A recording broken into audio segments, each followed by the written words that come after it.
마태복음 24장과 25장에는 종말과 재림에 관한 예수님의 말씀이 집중적으로 나오는 말씀입니다. 마태는 마태복음을 쓰면서 예수님의 말씀을 주제별로 5개의 말씀 묶음으로 이렇게 잘 소개를 하고 있습니다. 그 중에 제일 마지막에 24장에서 25장은 우리가 흔히 종말장이라고 부르는 부분입니다. 특히 오늘 읽은 25장에는 3개의 그 종말을 주제로 한 비유가 나오는데 여러분들 어떤 것들이 생각나십니까?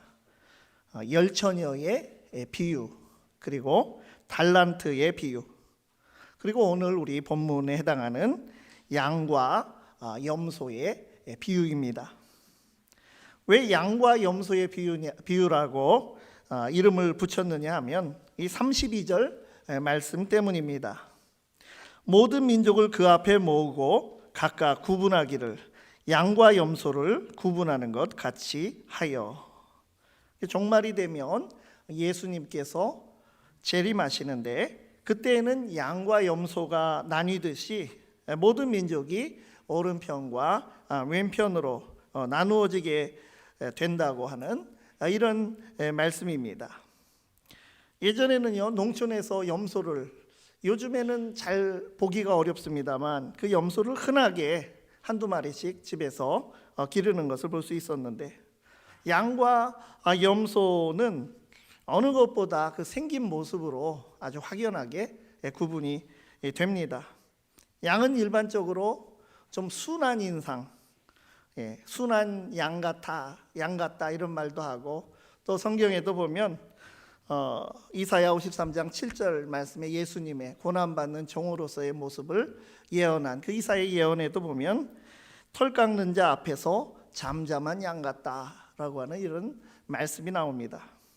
그런데 염소는 어떻습니까? 염소는 좀 이미지 그 관리를 잘 못했죠. 그래서 공격적인 그런 인상, 뿔을 가지고 들이받는, 이 만화책을 봐도 염소가 그렇게 들이받는 그런 모습, 그래서 그런 공격적 인상을 갖고 있습니다. 사람들은요, 어떤 인상을 가지고 실제와는 다르게 동물에게 붙이는 약간의 그런 선입견이 들어간 그런 인상입니다만, 실제로 양과 염소가 풀밭에서 섞여 있다가도 밤이 되면 이제 서로 추위에 대한 적응도가 달라서 천상은 나누어지게 된다고 하는 것입니다. 그래서 제가 이전에 시골에 살 때 옆집 소가 새끼를 낳았는데 겨울철에 그 송아지에게 이불을 등에 이렇게 덮어줘서 끈으로 묶어놓은 것을 제가 참 신기하게 보았던 적이 있습니다. 요즘은 이제 강아지에게 그것을 하더군요. 근데 염소도 소는 소니까 추위를 잘 타는 것 같습니다. 그 대신 양은 어떻습니까? 양은 그저 하나님께서 주신 천연 양털 이불을 아주 가지고 있기 때문에 밤에도 추위에 강하다고 하는 것입니다. 그러한 양과 염소의 특성과 구분이 되는 것과 같이 최후의 때에, 종말의 때에 주님 앞에 서면 아주 선명하고 뒤집을 수 없는 영원한 구분에 이르게 된다는 것입니다. 우리는 이 비유에서 그 나누게 된 구분의 기준에 주목을 하며 이 말씀을 함께 나누는 것입니다. 이 비유를 보면 심판의 보좌에 앉은 임금 대신 주님, 이 말씀 속에는 인자라고 되어 있습니다. 인자는 성경에서 메시아, 예수 그리스도를 지칭하는 말입니다. 그 인자, 임금 대신 주님께서 오른편에 보좌에 앉은 주님이 오른편에 있는 자들과 왼편에 있는 자들을 각각 신문하면서 오른편에 있는 자들은 칭찬하고 왼편에 있게 된 자들은 책망을 하십니다. 그래서 주님은 오른편에 있는 자들에게 내가 줄일 때에 먹을 것을 주었고, 또 목마를 때 마시게 하고, 나그네 되었을 때 영접하고, 헐벗었을 때 옷을 입혀줬고, 또 병들었을 때 돌봐주었고, 옥에 갇힐 때 와서 찾아보았다 이렇게 칭찬을 하고 왼편 사람들에게는 정반대의 각각 다 그것을 그렇게 하지 않았다, 이렇게 책망을 합니다. 그 양과 염소처럼 좌우로 나뉜 그 사람들이 다 양편 다 주님의 말씀에 어리둥절해서 질문을 합니다. 우리가 언제 그렇게 행동을 하였습니까? 혹은 우리가 언제 그런 상황을 맞이했었고 또 외면을 했습니까? 주님의 대답은 이것입니다. 지극히 작은 자 하나에게 한 것이 바로 나에게 한 것이다. 오늘 우리는 이 비유의 그 말씀을 보면서 비유 속에 그 오른편에 있는 자들과 같은 삶을 살아가고 있는지 우리 자신들에게 질문을 던져보는 것입니다. 지금 이 시대에 종말과 재림을 소망하며 살아가는 우리가 이 때를 어떻게 살아갈 것인가, 우리에게 이 예수님의 비유가 가르쳐주고 있습니다. 첫째로 우리는 세상의 지극히 작은 자를 존중하고 사랑해야 합니다. 오늘 비유에서 작은 자는 주님과 동일시되고 있습니다. 이웃을 사랑하는 것과 주님을 사랑하는 것, 이것이 동일시되고 있다는 것입니다. 예수님께서 어느 날 제자들에게 3계명을 주셨죠. 그것은 2가지로 요약이 됩니다. 하나님을 사랑하고 이웃을, 사람을 사랑하라고 하는 말씀이죠. 신학적 전문 용어로 사랑의 이중계명, 영어로 더블 커맨드먼트, 이런 말을 씁니다. 예수님께서는 모세를 통해 주신 10계명을 2로 요약해 주신 것으로 유명하죠. 1계명에서 4계명을 하나님을 사랑하라고 하는 계명이고, 또 5계명에서 10계명은 내 부모를 공경하라부터 시작해서 이웃을 사랑하라는 그런 계명으로 묶어서 예수님께서 우리에게 말씀해 주셨습니다. 근데 바리새인들을 비롯한 유대인들은 그것을 잘하겠다고, 하나님께서 주신 그 율법, 그 10계명을 잘하겠다고 한 것이 그 10계명으로 주신 율법을 더 작게 세분해서 만들어서 지키게 되었습니다. 613개나 되는 그런 조항으로 나누어서 지키려고 했는데 결국 어떻습니까? 그 613개를 기억하고 그걸 하나하나 지키려고 하다 보니까 결국 그것은 무거운 짐이 되고 멍에가 되게 되었고, 잘 지키지 못하면서 잘 지킨 것처럼 외식하고 위선적으로 살아가게 되는 그런 바리새적인 삶으로 비판받게 되었던 것입니다. 레위기 주석을 어느 신학 교수가 쓴 것을 봤는데, 레위기의 모든 규정을 맨 뒤에 부록으로 정리를 했는데, 레위기가 얼마나 우리가 어렵습니까? 창세기부터 시작해서 레위기만 오면 우리가 다 포기하고 다시 포기했다가 나중에 다시 창세기부터 읽고, 이 레위기라는 것이 성경 통독에서 아주 큰 장벽처럼 돼 있죠. 근데 이 레위기의 그 복잡한 규정들도 조목조목 247항목으로 정리를 해놓은 것을 제가 보았습니다. 그 레위기의 복잡한 것도 247개인데 바리새인들은 그 시내산에서 하나님께서 주실 때에 이미 10계명으로 10개로 요약해서 우리에게 간단하게 주신 율법인 그 10계명을 613개로 나누어서 지키려고 했던 것입니다. 그래서 예수님께서 하신 말씀 중에 유명한 말씀, 수고하고 무거운 짐진 자들아 내게로 오라고 하는 말씀, 마태복음 11장 28절에서 30절 말씀인데, 그 말씀의 본래의 의미는 그렇습니다. 나의 멍에를 메고 내게 배우라, 내 멍에는 쉽고 내 짐은 가벼움이라 하시는 말씀은 바로 이런 바리새인들의 그 율법의 짐을 가지고 사람들에게 무거운 짐을 지웠던 그 현실을 비판하면서 우리에게 말씀하는 그런 말씀이죠. 그런데 오늘 말씀을 보면 하나님 사랑과 이웃 사랑, 이 2개의 사랑 계명이 다시 하나로 합쳐지고 있습니다. 어떻게 합쳐지고 있습니까? 이웃에게 한 것이 주님께 한 것이다. 이웃이 바로 말하자면 주님이라고 하는 이런 놀라운 메시지를 지금 하고 있습니다. 작은 자가 바로 주님이라고 하는 거 얼마나 놀라운 말씀입니까? 10계명을 2개의 계명으로 줄여주신 예수님께서 다시 하나로 줄여주신 것입니다. 하나님을 사랑하면 이웃을 사랑하게 되어 있고, 이웃을 사랑할 줄 아는 사람은 하나님을 경외하며 살아갈 수 있게 되는, 그것이 절대 분리되는 것이 아니라고 하는 것을 우리에게 가르쳐주고 있는 것입니다. 작은 자가 바로 주님이라고 하는 놀라운 말씀에 오늘날 성도들과 교회가 귀를 기울여야 하는 것입니다. 그 열거된 사람들, 줄인 자, 목마른 자, 나그네 된 자, 헐벗은 자, 병든 자, 갇힌 자를 통틀어서 주님께서는 작은 자라고 이렇게 또 요약해 주셨습니다. 마태복음을 비롯한 복음서를 보면 특히 옛날 성경에는 소자라고 되어 있었습니다. 작은 자라고 하는 말씀이 여러 군데 나오고 있습니다. 실제로 예수님께서는 공적인 삶을 사시면서 그러한 작은 자들을 찾아다니시고 그들을 돕는 데에 앞장을 서셨습니다. 많은 오해를 받으면서도 그들을 찾아가고 그들과 교제하신 것, 그 모습을 봤을 때 과연 오늘날 한국교회가 주님을 사랑한다고 하면서 우리가 열심을 내어서 여러 모임을 하고 예배를 드리며 이렇게 정성을 다하며 헌신한다고 하면서 거기에서 더 나아가서 얼마나 작은 자에 대한 관심과 선행을 베풀고 있는지 우리 자신들을 이 시간에 이 비유를 통해서 철저히 반성하고 우리가 가는 길이 맞는지 우리가 한번 두드려 보고 틀렸다면 멈추고 예수님의 말씀이 가리키고 있는 이정표를 향해서 우리가 나아가야 할 것입니다. 우리 믿는 자들은 주님의 관심이 무엇인지 우리가 늘 물으면서 영적으로 민감한 삶을 살아가야 합니다.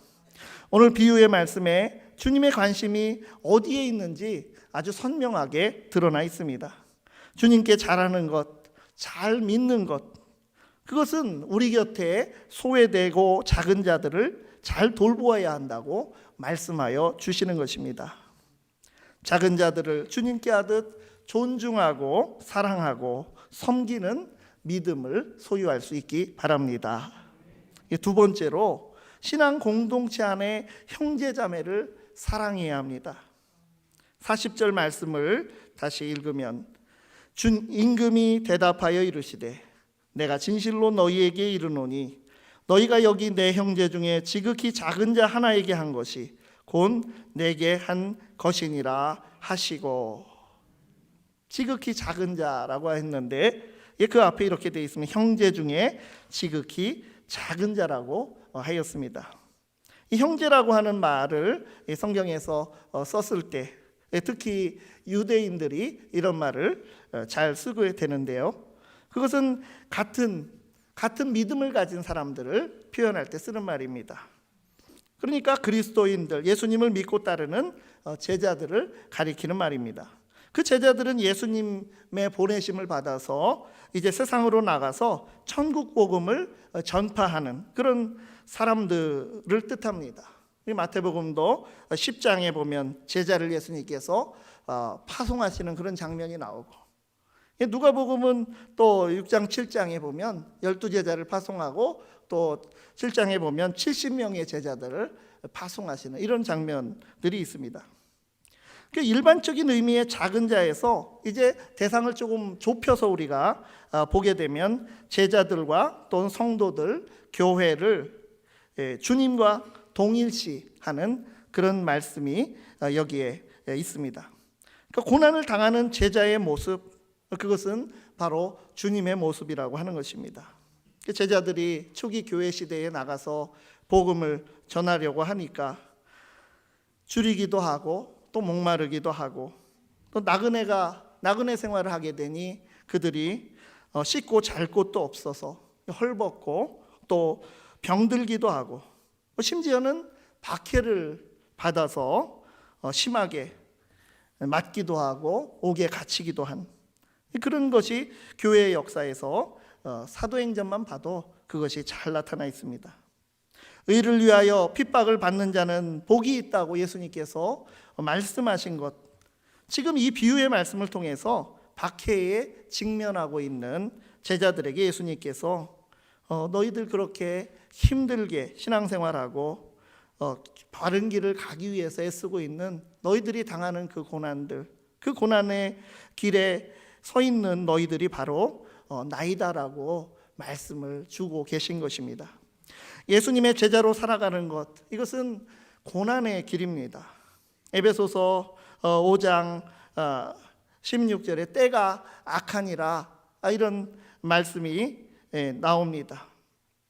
5장 18절, 악한 시대를 살아가는 자들이 그런 고난의 때를 살아가는 그 악한 때에 우리가 주님을 바라보고 주님이 이런 박해를 받으면서 살아갔구나라고 하는 것, 제자들도 그 길을 걸어갔구나, 우리에게도 그러한 똑같은 길이 주어져 있다라고 하는 것을 말씀을 하고 있는 것입니다. 성령 충만해야 할 그런 악한 시대를 이기고 세월을 아끼며 시간을 선하게 사용하라, 이 에베소서의 바울 사도가 우리에게 주시는 말씀이죠. 복음을 전파하는 사람은 고난을 당하게 된다고 하는 것, 사명자는 그 모든 어려움을 이겨내면서 사명을 감당해야 하는 것입니다. 세상에서 소외되고 작은 자들을 돕는 것도 주님의 자녀된 자들이 마땅히 해야 될 것이다 라고 하는 그 말씀을 우리가 먼저 살펴봤다면, 교회 공동체 안에 있는 같은 그리스도 안에 있는 형제고 자매에게 잘하기를 주님께서 원하신다고 하는 것입니다. 눈에 보이는 형제 자매를 우리가 사랑하는 것, 그것이 주님을 사랑하는 것이고, 우리가 이 교회 공동체 안에서 사랑하는 것을 우리 세상에 나가서 할 수 있는 것입니다. 그런데 오늘날 그리스도인들의 모습은 어떻습니까? 오늘날 교회들이 이 공동체성을 점차 상실해 가고 있는 그런 현실입니다. 오늘도 우리가 고백을 했습니다. 거룩한 공교회와 성도의 교제와, 교회에 대한 고백이 이렇게 사도신경에 명확하게 들어가 있습니다. 이 사도신경의 교회에 관한 고백이 제대로 이루어지고 있는 것인지 우리는 교회의 모습을 돌아보면서 반성해 보아야 하는 것입니다. 거룩함이 잘 나타나고 있는가? 또한 공교회로서의 모습이, 즉 우리 교회가 단지 지역사회를 넘어서서 세상의 모든 교회에 속하고 또 포괄하는 하나의 보편적인 교회에 속한다는 그런 책임의식을 우리가 가지고 있는 것인지, 또 성도의 교제는 잘 되고 있는 것인가 라고 하는 것입니다. 그래서 거룩한 교회, 이것도 참 중요한 것이지만 보편적인 교회, 공교회로서의 소속감이 없어지고 또 자기 교회만 생각하고 또 사회에서의 공적인 기관으로서의 그런 공교회성을 잃어가고 개교회주의에 빠진 그런 교회들의 모습, 상업화가 되어가는 그런 모습들. 그래서 교회가요, 마치 쇼핑몰에 물건을 구매하는 소비자처럼 그렇게 신앙생활을 하는 그런 성도들의 모습이 한국 교회 안에 어렵지 않게 우리가 목격을 할 수가 있습니다. 세상에 나가기 전에 교회 안에서 하나님 나라의 아름다운 가치들을 우리가 미리 연습하고 훈련하고 또 나눌 수 있는, 우리가 세상에서 나가서 실패했을 때는 많은 비난과 참 많은 손실이 있게 되지만, 교회 안에서 우리가 조금 실수하더라도 교회 안은 그것을 소화할 수 있는 능력이 세상보다는 더 있는 것입니다. 우리 안에서 서로 돕고 이해하고 진정으로 공감해주고 희로애락을 함께하는 이런 관계, 말 그대로 형제 자매의 관계로 성도의 교제와 관계가 이루어져야 하는 것입니다. 형제 자매들이 바로 주님이라고 생각하고 그들을 대우한다면 우리가 함부로 할 수가 없을 것입니다. 서로 사랑하는 교회가 되기를 바랍니다. 주님께 하듯 형제 자매를 사랑하고 나누고 섬기는 교회로, 그것이 바로 주님의 기쁨이 된다고 하는 것을 우리가 함께 마음에 새길 수 있기 바랍니다. 세 번째로, 예수님께서는 믿음이 행함으로 열매 맺는 것임을 강조하십니다.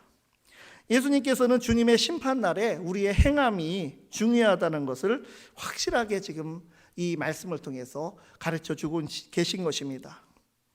이 비유는요, 행위가 없는 껍데기 믿음을 경계하는 것입니다. 그것을 반대하고 있는 것입니다. 아무리 하나님의 은혜를 우리가 믿음으로 받아들여서 구원에 이른다고 하더라도 하나님의 은혜로서 100% 하나님의 은혜 그 선물로서 우리의 공로가 아닌 은혜로 그것을 믿음으로 우리가 받아들이고 인정하여서 우리가 구원에 이른다고 하더라도 우리가 삶 속에서 거기에 합당한 행함이 없다면 그것은 알맹이가 빠진 신앙이라고 하는 것입니다. 그래서 이 비유의 말씀은 예수님의 관심이 작은 자들에게 있다는 것이고 믿음이란 바로 행함으로 열매 맺는 것임을 말씀하여 주고 있습니다. 그러니까 다시금 이 말씀은 어떻습니까? 믿음과 행함은 하나다라고 하는 것이 예수님께서 오늘 우리에게 주시는 또 하나의 이 말씀의 메시지인 것입니다. 믿음 안에 행함이 함께 있는 것입니다. 믿음은 단순히 고백만 하고 그치는 것이 아니라고 하는 것입니다. 소위 구원파라고 하는 그 이단들의 잘못된 점이 바로 여기에 있는 것입니다. 여기에서 우리가 구분을 확실하게 할 수 있어야 됩니다. 믿음으로 하나님의 은혜를 받아들여서 구원받은 자는 믿음에 합당한 열매로서 하나님께 받은 사랑을 나누는 삶을 사는 것이 마땅한 것입니다. 이것이 바로 하나님 사랑과 이웃 사랑이 하나의 사랑으로 합쳐지는 삶인 것입니다. 우리가 제자가 되었다면 마땅히 주님께서 원하시는 것을 해야 하는 것입니다. 그것이 힘들지만 감당해야 하는 것입니다. 주님께서 관심을 가진 자들이 있으면 그들에게 우리도 관심을 가져야 합니다. 그 작은 자들을 주님을 공경하듯이 도와주는 삶을 살아야 합니다.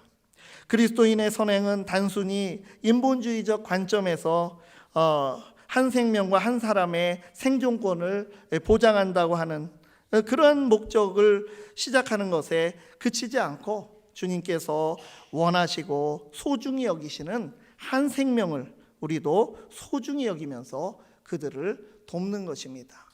교회가 어떤 복지기관이나 봉사기관이나 또 일반 사회봉사자들과 다른 점이 있다면 무엇이냐? 그 헌신의 동기가 다르다고 하는 것입니다. 그리스도로부터 그 동기가 나오는 것이 바로 교회이고 성도라고 하는 것입니다. 없는 것, 필요를 채워주기도 하고 또 그들이 복음을 알지 못하면 그러면 우리가 무리가 되지 않는 방법으로 복음을 전할 수 있는 기회가 접촉점이 열리게 됩니다. 바울 사도처럼 온유와 관용으로 우리가 그것을 해나가야 합니다. 무엇보다 주님의 관점에서 우리의 행함의 동기가 나타나야 하는 것입니다. 중요한 사실은 오늘 이 비유를 자세히 살펴보면 주님께서 행함을 강조하셨지만 얼마나 많이 했냐고 결코 묻지 않으십니다. 선행을 얼마나 베풀었는가 이것이 핵심이 아니고 우리의 삶이 그 방향이 어디를 향하고 있느냐를 보시는 것입니다. 나만 보고 내 중심적으로 살아가는 그런 인생이냐 아니면 이웃을 바라보고 또 형제 자매를 돌아볼 줄 알고 살아가느냐 그 삶의 지향점에 대해서 우리에게 이 긴 비유를 통해서 질문하고 계신 것입니다. 단순히 선하다 착하다 이런 선행 세상에서 말하는 그런 선행만 말하는 것이 아닙니다. 하나님을 섬기는 자가 하나님께서 원하시는 삶으로 하나님의 사람임을 증명하는 것입니다. 주님이 소중히 여기는 사람들, 주님께서 이 땅에 오셔서 정말 사랑하고 섬기고 또 그들을 찾아가고 그들을 세우기 위해서 그들을 치유하기 위해서 또 그들을 그 한 영혼을 위해서 목숨까지 바치셨던 그 길을 우리가 따라갈 때 그 사랑을 우리가 행함으로 입증한다고 말할 수 있을 것입니다. 주님께서 다시 오셨을 때 이제 영광의 보좌에 앉으셔서 바로 그것을 판단하게 되실 것입니다. 주님께서 원하시는 삶, 주님을 위한 삶, 곧 작은 자들을 위한 구체적인 행함이 있는 삶을 우리가 살아갈 수 있기를 바랍니다. 우리의 모든 삶의 동기는 바로 주님이십니다. 주님을 위한 믿음의 열매 맺는 삶을 살아서 마지막 때에 주님의 칭찬을 듣는 우리 모두가 되기를 간절히 바랍니다. 기도하겠습니다. 하나님 아버지, 우리의 믿음과 사랑이 추상적이지 않고 구체적이기를 원합니다.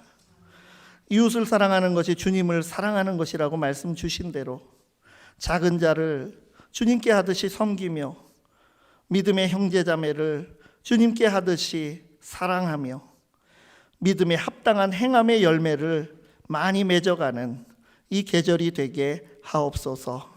예수님 이름으로 기도드리옵나이다. 아멘.